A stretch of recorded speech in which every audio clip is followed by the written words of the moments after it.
Nous sommes toujours dans l'Apocalypse. La bouche de l'Apocalypse, et nous sommes en dessous de la luette, en dessous de la luette. Donc, nous sommes dans la luette. Le dernier de la luette, c'est le passage numéro 5, l'extrême-onction. Donc, nous sommes à l'extrême-onction où le prêtre doit parler, doit prier pour le patient, donner le sacrement de l'extrême-onction. Donc, nous sommes dans l'extrême-onction et aujourd'hui dans vraiment le sacrement de l'extrême-onction. Et c'est la lettre à Sardes. La lettre à Sardes, la cinquième lettre. La cinquième lettre, le cinquième sacrement. La tête, le baptême, le cœur, la réconciliation, les poumons, la confirmation, le ventre, l'Eucharistie, le génital, nos désirs d'amour, l'extrême onction, l'extrême action quand on aime. Et c'est ça qu'est le sacrement pour aujourd'hui, le sacrement de l'extrême action. Voilà, donc, dans l'Apocalypse, le numéro 5, voici le commencement, voici cet Apocalypse écrit à l'ange de l'église de Sardes. Voici ce que dit celui qui a les 7 esprits de Dieu et les 7 étoiles. Il possède dans ses mains les 7 étoiles. Et il y a les 7 étoiles. Les étoiles sont les images. Mais en arrière d'une image, il y a toujours un esprit. Et l'esprit, donc l'homme qui prie sur moi, il a les images dans sa main et il a aussi l'esprit. Il enseigne l'esprit qui est dans l'image. Et les 7 étoiles. Je connais tes œuvres, je sais que tu passes pour être vivant, mais tu es mort. Aïe, aïe, aïe. Sois vigilant et affermis le reste qui est près de mourir, car je n'ai pas trouvé tes œuvres parfaites devant mon Dieu.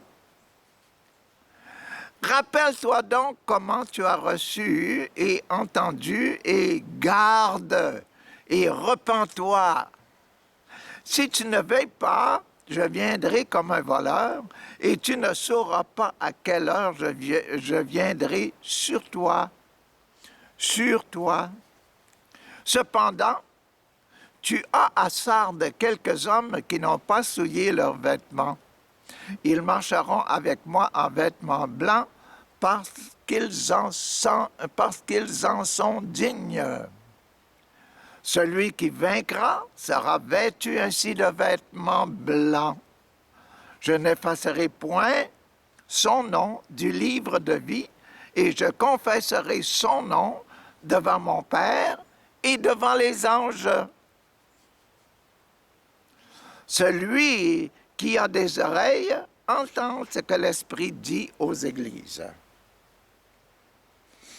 Et ça, cette lettre que je viens de vous lire, cette lettre au complète, c'est l'explication, c'est un résumé fait par Jean, qui a vécu des années avec Maman Marie. C'est l'explication de Jean pour le sacrement de l'extrême onction. C'est donc une action extrême de l'Église pour sauver quelqu'un en difficulté. Est-ce que vous avez saisi le sacrement de l'extrême-onction là-dedans? Je crois que ce n'est pas complètement. Recommençons pour voir un peu plus clair dedans. Donc, je commence. Écrit à l'ange de l'église de Sardes. L'église de Sardes, c'est l'église, la communauté de Sardes. Si moi, je me considère dans l'église, écrit à Richard, hein? Voici ce que dit celui qui a les 7 esprits, comme je vous ai dit tantôt, les 7 images, les 7 étoiles, les 7 images de l'étoile, et il a aussi les 7 étoiles, les 7 esprits.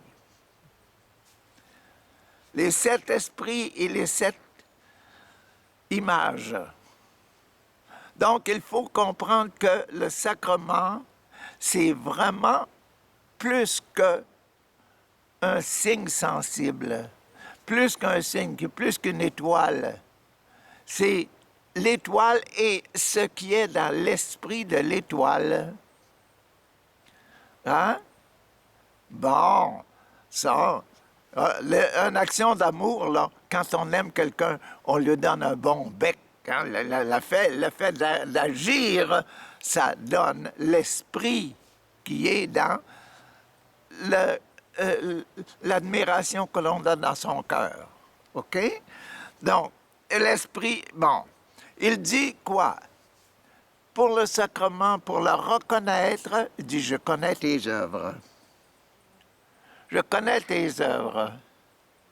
Donc, le sacrement d'extrême onction, c'est connaître nos œuvres d'abord. Merci Seigneur de nous faire connaître nos œuvres. Merci. Chaque fois qu'on fait un examen de conscience, on reconnaît nos œuvres, on reconnaît l'état de son cœur. Donc, vous voyez que l'examen de conscience, notre examen de vie, c'est bien le sacrement de l'extrême onction. Quand on demande un prêtre pour venir auprès d'un malade aux extrémités à la fin de sa vie, là, il va demander un examen de conscience et il va pardonner les péchés. Hein? Donc, l'examen de conscience, c'est vraiment « je connais tes œuvres ». Si moi, je reconnais mes œuvres, Dieu qui est en moi reconnaît mes œuvres, reconnaît ces œuvres-là aussi. Et réconcilie avec tes œuvres, toi. Je sais que tu penses pour être vivant, mais tu es mort. Pour les autres, souvent, on ne se montre pas ce qu'on est. On essaie de paraître beaucoup plus gentil pour les gens qui sont alentour de nous autres que vraiment ce que l'on ressent de soi-même. Quand on pense à nous-mêmes, là, on voit nos limites. Mais quand on veut montrer, quand on montre aux autres, on dit qu'est-ce que vous voulez que je fasse pour vous? Qu'est-ce que je peux faire pour vous, là? Hein? Et les autres espèrent toujours beaucoup plus de nous autres. Beaucoup plus que ce qu'on peut leur donner. Imaginez-vous des gens du gouvernement, là.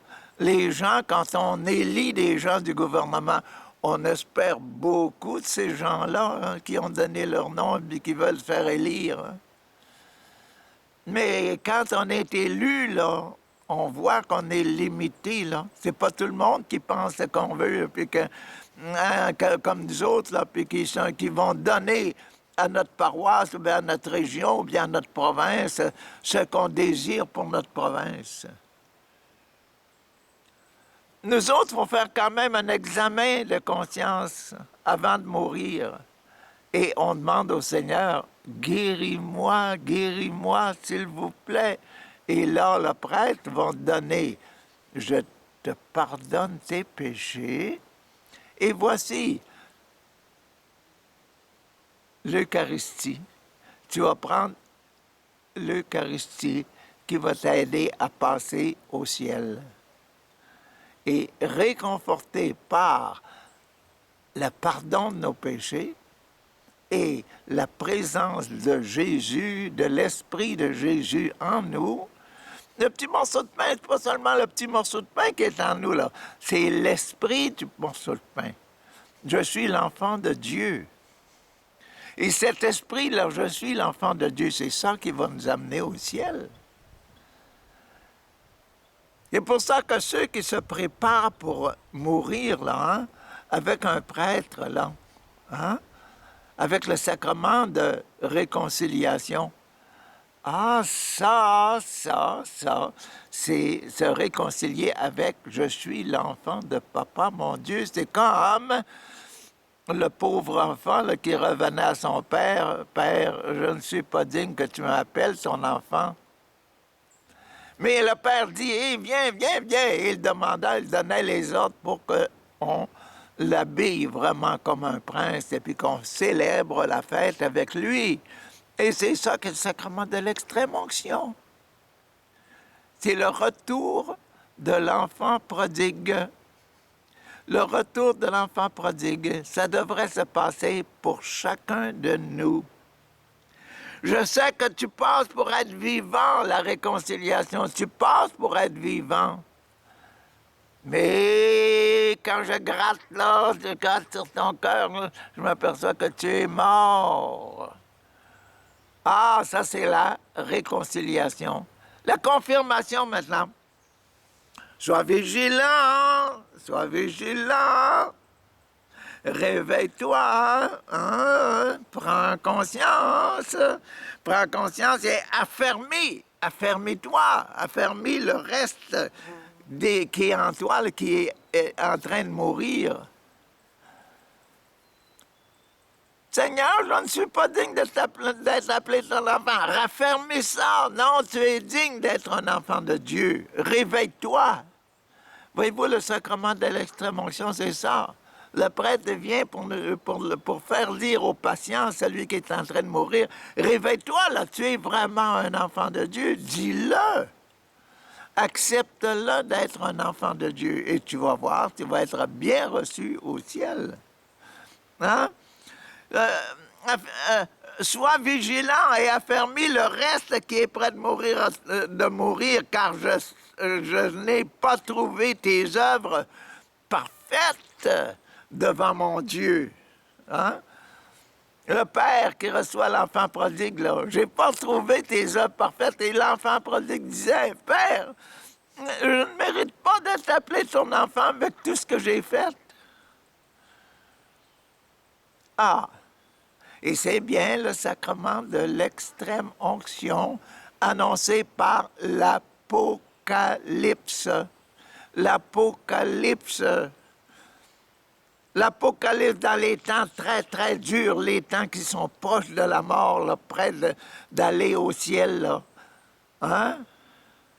Les temps qui sont les derniers, l'Apocalypse. Les dernières actions avant de mourir, là. Raffermis-toi, reconnais que tu es un enfant de Dieu. Et tu vas voir que ton papa va t'accueillir. Ah! Maintenant, le sacrement de l'Eucharistie, le centre, le vrai centre du sacrement de l'extrême-onction, c'est quoi? Rappelle-toi donc comment tu as reçu et entendu. Rappelle-toi donc comment tu as reçu. Quand tu as reçu le baptême, là, rappelle-toi un peu. Si tu étais bébé, les enfants t'ont consacré à Dieu, t'ont donné, toi, avec ton corps et ton âme, ils t'ont donné à Dieu. Rappelle-toi ça, là, que tu as été donné à Dieu. Tu as reçu. Et rappelle-toi aussi comment tu as entendu après ça toutes les leçons de religion que tu as reçues durant ta vie, là. Toutes les fois que tu es allé communier, là. Toutes les fois que tu as fait des bonnes actions pour les autres, que tu as donné du pain, tu as donné des verres d'eau, tu as dépanné les autres comme il faut, là. Rappelle-toi tout ça. C'est ça, il faut que tu te rappelles maintenant. C'est ça qui va aider, qui vont t'aider à reprendre ta force. Rappelle-toi donc comment tu as reçu et entendu et garde. Mets-toi en garde, hein? Remets tes forces là, hein? reprends ta décision d'être un enfant de Dieu. Garde, sois un garde. Quand on met un garde à la porte, là, il va faire tout le tour des portes, c'est que les portes sont bien barrées à clé pour pas qu'il y ait de voleurs durant la nuit, etc. Hein? Donc garde, fais bien le tour, rends toutes les choses sécures, là. Hein? Fais le tour, fais ta tournée. Repens-toi, repens-toi. S'il y a des choses qui sont difficiles, qui ont été difficiles dans ta vie, repens-toi. Et dis, merci Seigneur de m'avoir guéri dans le passé et guéris-moi encore. Hein? Bon, c'est ça qu'est le numéro 4. Mets-toi en condition, mets-toi dans une bonne condition de recevoir la vie éternelle, la vie apocalyptique, la vie après les dernières difficultés de la vie. Prépare-toi, prépare-toi. Bon, le numéro 5, c'est le sacrement de l'extrême-onction, extrême-onction, extrême-onction, l'extrême-action, l'extrême-action. Ah, voici qu'est-ce qu'ils disent. Si tu ne veilles pas,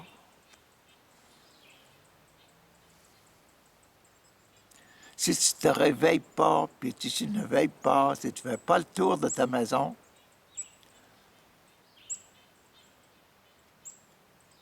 si tu ne regrettes pas tes mauvaises actions, là, comme l'enfant prodigue, si tu ne regrettes pas, je viendrai,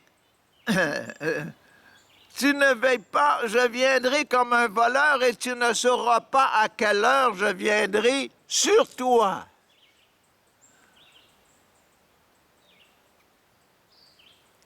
Si tu ne fais pas ton examen de conscience, là, puis si tu ne fais pas ton acte de contrition, là, hein?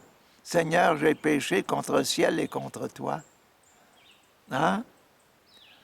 Bon, si tu refuses de faire ça, bon, et tu vas t'apercevoir que je vais venir te prendre, je vais te donner la mort à un moment où tu ne le sais pas. Et puis tu vas être mal pris, parce que tu n'auras pas dit « Pardonne-moi, mon Père, reçois-moi, mon Père, dans tes bras. » Voyez-vous venir comme un voleur, là, c'est ça. Quand on n'a pas de regret dans notre cœur pour nos péchés, pour ce qu'on a fait de mal, et qu'on s'endurcit, là, qu'on dit non, j'ai été un péché, j'ai été un pécheur. Je vais essayer simplement de lutter contre la mort. Je ne lutterai pas contre la mort spirituelle. Je vais essayer simplement de prendre des aspirines, puis des médicaments, pour essayer de survivre. Je ne prendrai pas la nourriture spirituelle, la guérison spirituelle. Pardon, Seigneur, pardonnez-moi mes péchés. C'est ça qui est là. Et puis, je ne recevrai pas Jésus-Christ. Le prêtre ne sera pas là. Il ne pourra pas mettre l'Eucharistie sur ma langue, là, et puis me donner la consolation des derniers moments avec l'Esprit de Jésus en moi. C'est ça que l'extrême-onction, c'est ça, l'Apocalypse, là. Le sacrement de l'extrême-onction de l'Apocalypse. Tu ne sauras pas à quelle heure je viendrai sur toi. Bon. Sacrement de l'ordre. Sacrement de l'ordre, maintenant, il dit, cependant, en toi, tu as dans ta communauté, tu as dans tes gens alentour de toi, quelques hommes qui n'ont pas souillé leurs vêtements. Dans la communauté chrétienne où tu es, là, il y en a des gens qui n'ont pas souillé leurs vêtements, qui sont propres, qui sont purs. Hein? C'est eux qu'il faudrait imiter. Ils marcheront avec moi en vêtements blancs, hein? Ils marcheront avec moi au ciel, ils seront avec moi au ciel en vêtements blancs, hein? Oui, oui. Hein? Parce que ils en sont dignes. Ils ont lutté. Parce qu'ils en sont dignes. C'est ça.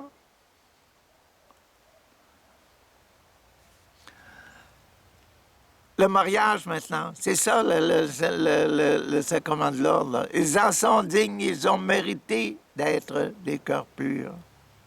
Ils se sont efforcés toute leur vie à vivre comme Jésus. Sacrement de mariage, celui qui vaincra,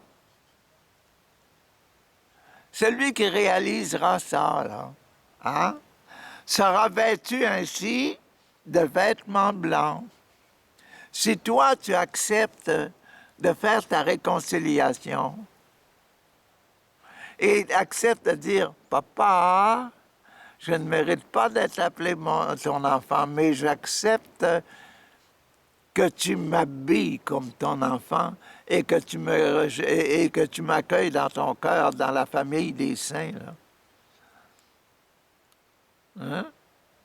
Si celui qui vaincra, celui qui fera ça, ce mouvement-là, de recevoir l'extrême onction, celui-là,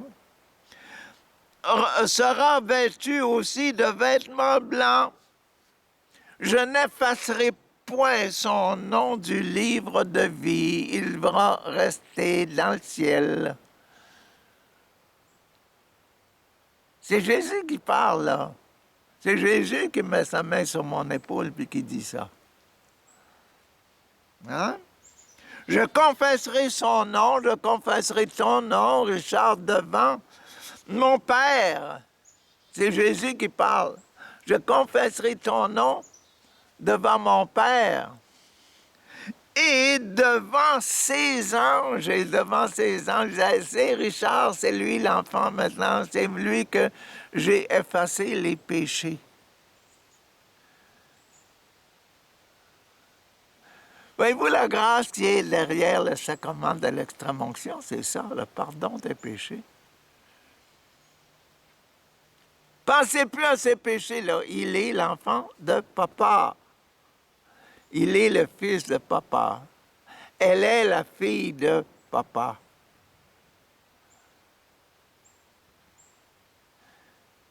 Et puis, elle mérite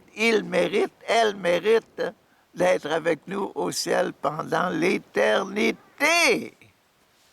Pendant l'éternité. Imaginez la puissance qu'il y a dans ce sacrement de l'extrême-onction. L'Apocalypse, hein, c'est vraiment le livre par excellence de Jean qui nous dit, voilà l'action de Jésus, voilà l'action de Jésus, il va nous amener au ciel si nous le voulons. Bon, que celui qui a des oreilles entende ce que l'Esprit dit, pas à l'Église, aux Églises, pluriel. L'Esprit Saint parle aux Églises, pas seulement à moi tout seul, il parle à toutes les Églises. Et ce sacrement de l'extrême-onction, ce n'est pas simplement pour une personne, c'est pour tous les chrétiens du monde entier. Et c'est ça qu'enseigne Jean. Jean, celui qui a vécu avec Maman Marie. Et en vivant avec Maman Marie, ils ont réfléchi à tout ça. Et c'est ça que Jean enseigne à toutes les églises. Les églises sont alentour de la tête de la Vierge Marie, là. Et les églises qui sont sur la langue dans la mer Égée. C'est ça, c'est ça. Bon, demain, on va passer à la lettre numéro 6. Et la lettre numéro 6, c'est la lettre à l'église de Philadelphie. L'église de Philadelphie, c'est la 6e lettre. C'est la 6e lettre. La lettre numéro 6, le 6e sacrement, le sacrement de l'ordre. Demain, ce sera un sacrement tout à fait spécial. Hein? Est-ce qu'on comprend vraiment le sacrement de l'ordre? Est-ce qu'on comprend vraiment, est-ce qu'on pense vraiment le sacrement de l'ordre? Est-ce qu'on pense au curé? Est-ce qu'on pense aux moines? Ou bien est-ce qu'on prend ça dans l'idée beaucoup plus générale du sacrement de l'ordre, comme Jésus et comme Jean et comme Maman Marie connaissaient le sacrement de l'ordre? Demain, je crois qu'on peut trouver quelque chose de tout à fait spécial dans ce sacrement de l'ordre, et c'est l'église à Philadelphie. Il va rester seulement une église, celle de Laodicée après. Demain, c'est quoi qu'être ordonné? C'est quoi qu'être dans l'ordre, le fameux sacrement de l'ordre prévu par Jésus-Christ? On va le voir. Bonne journée.